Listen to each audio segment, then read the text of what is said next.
नमस्कार प्रिय यात्रा प्रेमी सुधी दर्शक दर्शिका यात्रा साथीर आज वीडियो को आपण मानक स्वागत करछि मो बापिन कुमार। चलंतु आरंभ करिबा यात्रा मौड़मणि शिवानी गणनाट्यर आगामी 5 गोटी कैंप रो सूचना। ता पूर्व जदि आपण माने हम चैनल यात्रा साथी को सब्सक्राइब करि नांती चैनल टी को सब्सक्राइब करंतु, वीडियो टी को लाइक करंतु, शेयर करंतु एवं कमेंट करंतु। चलंतु आरंभ करिबा। सर्वप्रथम आज 26 अक्टोबर 2023 28 अक्टोबर 2023 पर्यंत आज ठारू 26 अक्टोबर 2023 टू 28 अक्टोबर 2023 पर्यंत यात्रा मौड़मणि शिवानी गणनाट्यर आसुअछि बलम देवगढ़ स्थान बलम देवगढ़ 29 अक्टोबर 2023 रु 1 नवंबर 2023 29 अक्टोबर 2023 रु 1 नवंबर 2023 स्थान पिंगुआ ढेंकानाल स्थान पिंगुआ ढेंकानाल। तृतीय कैंप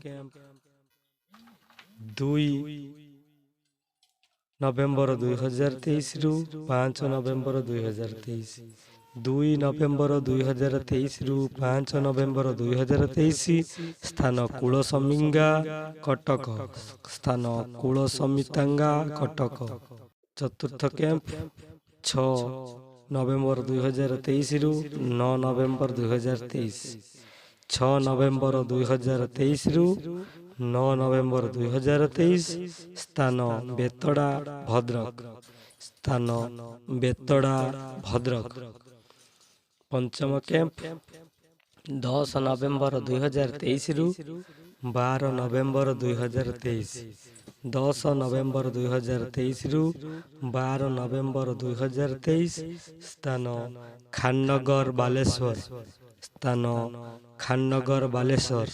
ये थिला यात्रा मौड़मणि शिवानी गणनाट्यर आगामी 5 गोटी कैंप सूचना।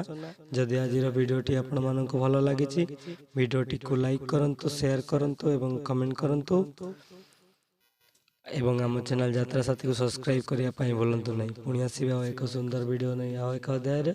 सेते बेले पर्यंत विदाय दियंतु। रहिले नमस्कार, जय जगन्नाथ।